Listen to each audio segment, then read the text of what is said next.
The biggest part of this is that size is just a fictitious number. Came about through a very small group of people, and it's not standardized across the industry. It doesn't accommodate the myriad of body shapes and sizes out there. Fit, on the other hand, encompasses kind of what I mentioned, the preference and the body shape all in one. And so it's our belief that sizeless is the future, where there's no number that you adhere to in terms of how you shop for clothing, that sort of thing. But it's really your size that you can bring to the table and have the clothing made fit to you. So it's not you fitting into clothing, but clothing fitting to you, as it should be. Welcome to Style as Identity, a podcast by The Majority Group. Join us as we get to know the designers and founders who are shifting our understanding of the style status quo. We're your hosts. I'm Lola Catero. And I'm Frankie Ikwuazom. Join us each episode as we learn from brands that are an extension of their values, identity, and aesthetic, and are super open about sharing the less talked about aspects of what they do. We're so glad you're here. Are size and fit different? And how do we define them? Well, Mark Zheng is here, co-founder of Sene, and we get his take on the difference and what it means to him to run a sizeless brand at scale. Yeah, we talk about what it means for inventory, marketing, and supply chain, and about how their AI-enabled SmartFit quiz, informed by art and science, truly fits their consumers' preference. Okay, let's get Mark on the mic.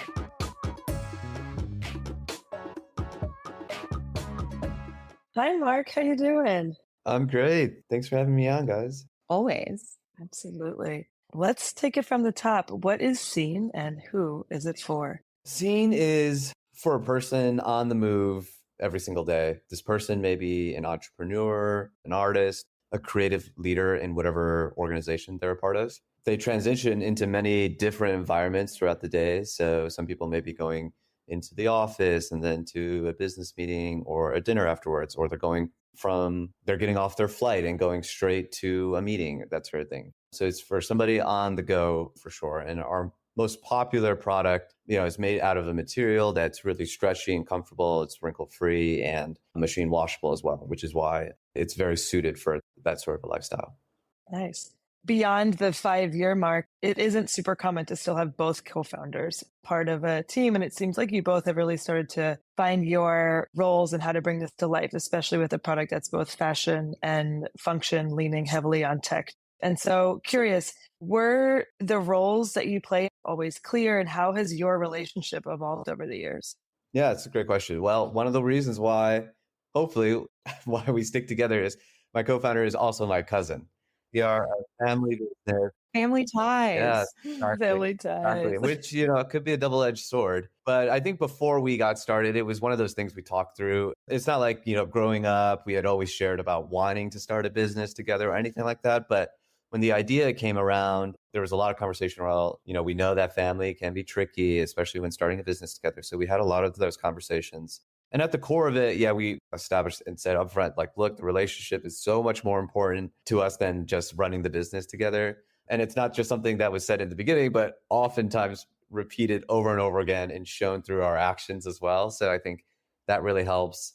Another part of it too, definitely have to share, I think it's just one core thing that influences how we carry about our relationship is just our faith. My cousin and I are both Christians, and I think that anchors us in how we do our work together. So there's a lot of layers there that helps keep us bonded.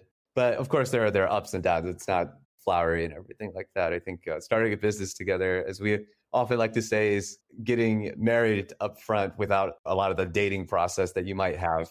So it definitely has its ups and downs, but we certainly have gotten closer over the years, have learned how to communicate and work with each other's strengths and weaknesses. My cousin Ray, he came from brand consulting. So he oversees a lot of the product design, the brand identity, marketing for the business. For me, I was in healthcare services before, so I was helping these Fortune 500 hospital corporations buy up these physician practices. We were doing valuation services for them. And so I've got a lot of the financial, operational background I bring to the table. I also work on back-end technology for the business. And so we not only are segmented in our roles, but we also think, of course, in those our brains are just wired differently in that way, which helps balance each other out really great. I would say in the beginning, we often merged in a lot of the roles just because, when you're younger and you're just starting out, our roles just like merged in every way possible. And we kind of talked through everything, anything that needed analytics or, like a deep dive. I kind of helped with that, even though it was on like the marketing end per se. And then likewise, I think for product design, that's where I think we worked on that together oftentimes. So it was a role that really flexed both creative and like analytical thinking. And since you're both so well balanced in that you have your own kind of areas, but clearly can flex into each other's and respond to that, how did you determine what your first hire was? It's a great question. For us, I think the operational challenge of doing sizeless clothing, where the customer journey goes far beyond the delivery of the product. For most retailers, customer shops from you, and then after you receive it, as long as it fits, pretty much conversation ends there. But for us, there's a lot of feedback that we work with the customers. So a lot of that journey involves a lot of touch points along the way. Customer may need a fit review where their clothing may not fit the way that they would like.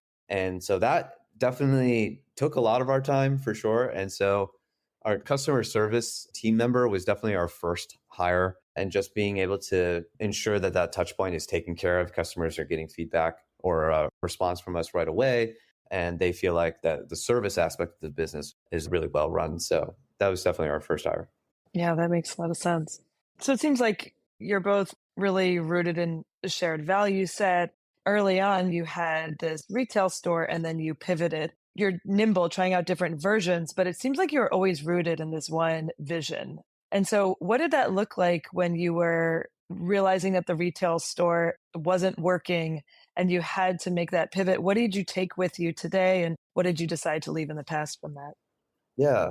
Ray and I, we were on the floors of our retail store measuring customers and speaking to them every single day. Must have measured hundreds, if not thousands of customers throughout our time, even in that short 1.5 year. And so we were on the floor measuring customers, getting feedback directly from them. And the one thing that was definitely consistent across everybody is that understanding what fit truly means to a person.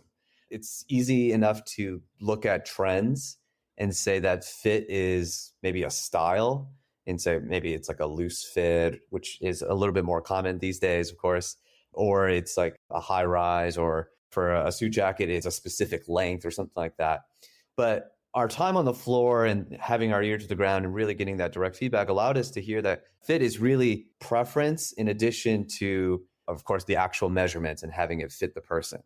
And so dialing in those preferences is kind of the foundation of what our SmartFit quiz is today.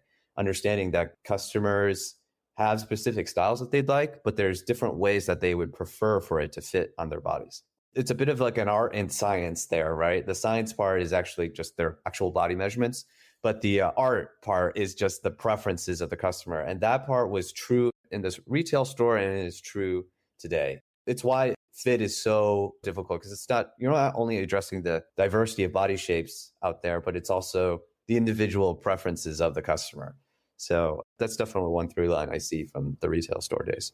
I mean, it sounds like the store was really your data for what then became what we know as seen today. And it's really wonderful to hear you articulate what fit means to you so clearly. And, as someone that maybe I'd wear a smaller, extra small shirt sometimes, and maybe I'll wear like a 2XL sometimes based on my preference for the fit. I've never heard it articulated the way you have before, and it's very affirming. I think it's cool. I mean, I love the fact that oftentimes when I think of a store, I'm like, okay, I'm going to walk into the store. I'm probably going to say hi to whoever's there. I'm going to look around. Maybe I'll find something I like. And I think having the store almost also be like a think lab. I don't know if that was by design or if it's just how you reflect on it today, but I think that's a really cool way of engaging with your customers, because it is that space. It's always going to be there. And I think there are lots of different ways it can be used. And to Lola's point, just having fit described that way, I 100% agree, is affirming. And something we were throwing around in our minds is, are size and fit different? And I think hearing you talk about the balance of like art and science kind of starts to get into that territory of like, are they different? How do you think about them? And can they both be categorized even? I think the golden question that all the largest retailers are struggling with today. Actually, we know this because we've spoken to several of them, Levi's being one of them, and the inventory aspect of size and trying to be able to accommodate size for all their customers is just a task that whether you're a large scale or small scale, you're struggling with. And the biggest part of this is that size is just a fictitious number. Came about through a very small group of people, and it's not standardized across the industry. It doesn't accommodate the myriad of body shapes and sizes out there. Fit, on the other hand, encompasses kind of what I mentioned, the preference and the body shape all in one. And so it's our belief that sizeless is the future, where there's no number that you adhere to in terms of how you shop for clothing, that sort of thing. But it's really your size that you can bring to the table and have the clothing made fit to you. So it's not you fitting into clothing, but clothing fitting to you as it should be. And really in history, it's always been this way up until the modernization of how clothing is made today, maybe starting in the 1950s and on. Clothing was always made from scratch. People had to make clothing for the person, but only up until now. And the sizing industry is really led by this classification of dress sizes for women or standard sizes for guys. And then people are meant to fit within those sizes to accommodate the mass production of clothing. Hearing you say that out loud just highlights how backwards it is kind of to have it be like, I'm looking for something, I have it in mind, but now I have to figure out of all the things available, like what can I fit into versus the other way around. You talked about talking to Levi's, and I think that's really cool. And using that to reference how a lot of brands struggle with this. Taking a step back, we'd love to talk about the user struggle and just hear from you, like, what user problems do you think Sene is really solving for? And we know from engaging with your brand, like there are lots of ways in which this is the case, but would love to hear you talk more about how sizeless clothing changes our daily lives as well. So the primary function that we are solving for is definitely fit. For most people out there, they're in between sizes. The statistic on the women's side is 70% of women are in between standard sizes. And so to be able to create a way to be able to fit into clothing without having to fit into some niche category or come up with like half sizes or something creative like that. For us, we're turning it on its head and saying, let's start and take care of the supply chain aspect and how we make that clothing and be able to accommodate everybody's body shape. Second to that is also providing a simplified experience that's accessible. So for one, it's less time, not needing to go into a retail store or going to a tailor shop to get fitted, but it's something you can do at home and be able to get sized immediately without knowing your measurements. It's not common these days culturally to know your measurements. Maybe way back in the day, you had to in some shape or form, but today you adhere to the standard size system. So most people don't know their measurements. But our SmartFit quiz, which is a simplified quiz of about 12 to 15 questions for both men and women, you're able to provide your preferences and facts about your body shape. And we can figure out the measurements for you using an AI model. And so you'll provide like your height, your weight, your body shape, how you prefer things to fit for your pants and for your tops. And all of this takes like 1 minute to fill out. And so the accessibility to be able to fill that out on your phone at home on our site makes it easier to be able to access that clothing. And lastly, the styles that we offer that are custom made also make it more accessible in everyday life. Even for our suits, it's made with a more casual fabric. It's so that it's not super formal, what you would wear for a black tie event or something extremely formal, but it's something that you can wear to a wedding or to the office. Or if you like to break it up into pieces for just the pants, you could just wear at home or to when you're going out to eat or anything like that. On top of that, we've got t-shirt styles, jeans, we've got tops, casual pants, in addition to the suits. So it's really about thinking that your entire wardrobe can be custom made, not just this like niche corner of it, which is generally reserved for suits or that sort of thing. And so those are the two biggest things for us. And I think the other part of accessibility is price. I think traditionally you think suits are really expensive to be custom made. For us, our suits are very comparable to many other price points in the industry for a custom made suit. They're priced at about $600. But you get to have it fully custom made. We'll take care of our alterations, ensure that the fit is perfect for you without any extra cost. For our other styles, I would say they kind of occupied like the mid-luxury tier. T-shirts are about 60, jeans are about 160, that sort of thing. So we're working every day to try to get that price point down. And we believe that the only way to make this way more accessible to the broader industry is to get that price point down. And so that's really important to us. To be able to see those styles take off is a real way to evaluate that sizeless clothing is becoming more standardized for people instead of shopping off the rack. And hearing you talk about us kind of retrofitting our size into what exists in the marketplace, but I'm also realizing there was a time when I didn't know my measurements, but now because there isn't standard sizing, is it small, medium, large, 2, 4, 6, or 26, 27, 28? And so I found that I was more often looking at the size charts and then trying to like figure it out from there. So I'm wondering how we are evolving from a consumer behavior standpoint as there is actually no standard. And as, globalization standards differ across countries and cultures as well, that if it's actually helping us understand our measurements more over time. And we know Gen Z are less loyal to brands too. So maybe they're going to be experimenting more and have to look up size charts like I do too. So I know it's definitely with consumer preferences and trends for sure. I definitely see that. And I think brands are starting to catch on. Like, there's just no way that customers can know what their sizing means because it's just impossible to know. And so more and more you're seeing size charts pop up because it's totally unreasonable to expect people to just know like what a dress size of 4 means for every customer. It's a shit show. I think when Mark was talking through the quiz and the questions that you ask, I don't know how many times I've actually thought about those things myself as I've been shopping, but I think that's another aspect of consumer behavior, like changing the way in which or giving us almost like questions we can ask ourselves as we're shopping. How do I like this to fit? Or I know on your site, it was talking about like how tight like skinny jeans get at the bottom, like things like that, where you're like, oh, we're replacing metrics with just like internal questions that we might more easily have answers to with practice. Right. And it's kind of the way most people shop. I mean, you may actually do this, you don't realize you're doing it, but when you shop, you think, oh, when I buy a certain style, it always fits in this area, but another area is compromised because the sizing just doesn't accommodate, my proportions for my body. And so our quiz is really tailored to ask those kind of pain point questions. One of the biggest ones being, especially for jeans, if the jeans fit on your waist, how did the hips fit? Or how did the thighs fit? That sort of thing. Yeah. Hips and waist are not the same. Right, exactly. And so those are the really important questions, I think, that really get down to the level of the basics behind fit. So throwing out sizing requires a completely different business and purchase model. You're made to order, no stock sizes. We've heard a lot about the benefits of this approach. So any that we haven't talked about for the customer or planet. And then on the flip side, where I really want to hear is what are the trade-offs? Where does it add pressure? How are you able to even do this? It's definitely a difficult business to be in, for sure, whenever you're talking about clothing. The benefits definitely for the planet, of course, fashion being, I believe it's the second most wasteful industry in the world. And that's really because of the standardized process. Brands have to predict and project inventory for all these different sizes and the demand from customers.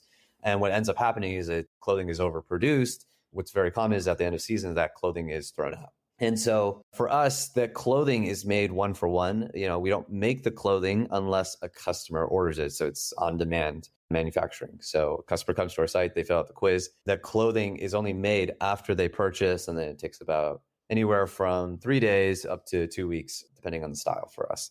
And so that's the one benefit where I think the entire industry would benefit, the world would benefit, just having clothing made for people when they want it or when they need it, and not producing clothing that may never get purchased. So there's a huge benefit to the environment for that.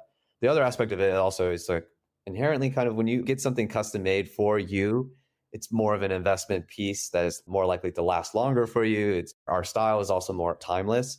The biggest part of having a closet that reduces waste is just keeping your pieces much longer and not buying more things to replace it. The trade-off for this is definitely more challenging. The biggest part of it is the manufacturing. For most factories that make clothing for brands, you provide a set of standard sizes, of course, and they can churn out those standard sizes rapidly because they're making the same thing over and over again. But for us, we're providing unique measurements for every single customer. And so you have to have manufacturing set up and the technology to be able to create unique sizes, no matter what measurements the customer has. And so that's the biggest thing. There's just very few factories, manufacturers out there that can do this. And so for us, it comes with technology as well that needs to be built. We need to be able to provide measurements for every customer on a daily basis and to ensure that they're very accurate, have our manufacturing partners create them, and then ensure that it fits the customer, and we work with the customer to get that right. So I think very few brands are able to pull this off because it's so difficult.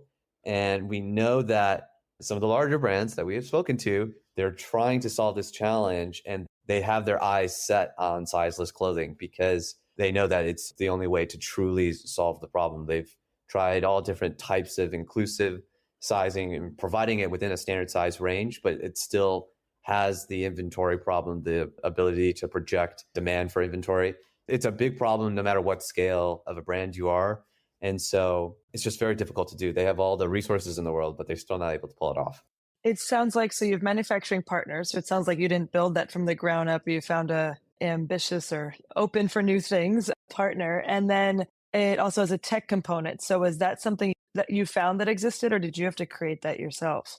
Definitely. We had to create that ourselves. There's no like off the shelf software that can provide that. A lot of the technologies that you see out there, they're either some sort of fitting room app where you put your phone down and it scans you. I think we've never seen an experience that is truly customer centric. It can feel very awkward to be able to stand in front of a camera with all your clothing off and have pictures taken of you. And then I think the accuracy of the measurements, it still needs work for today's technology. The other aspect of it is, to have a retail store or, people sizing you up and measuring you in person. And so to be able to use a simplified experience like a quiz, that's not something that exists out there. So we had to build that from scratch ourselves. And this is why the retail store was super important, because our initial data set that was used to predict measurements came from all the customers that we measured in the store.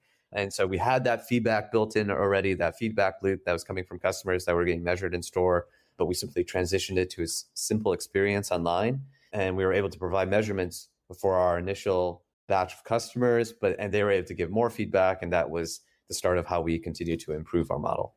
And one more question here, but this manufacturing partner, why were they down to do this with you? It sounds like you were probably the first of your kind. We are the first for them that is fitted through an online quiz where we are predicting the measurements for the customer. However, their entire operations was already set up for custom-made on-demand manufacturing. It's just that other brands that work with them, they have customers provide measurements. And so either the customer has to go online and actually give their measurements online, or all of their clients have actual retail stores where the customers are measured, the measurements are recorded, and then given to the factory. They are already an operation that could make clothing from scratch. The two things we did differently was, one, of course, predict measurements for our customers. And then two, we are providing the manufacturing for more casual wear. I think that these manufacturers are more accustomed to working on suits, more traditional like wool suits, that sort of thing. But for us, we were really trying to push the boundary and making it accessible for all styles. How much of what you just described did you have to already know when you came to the manufacturer versus did you find that your partnership or collaboration with the manufacturer was more iterative as you worked together?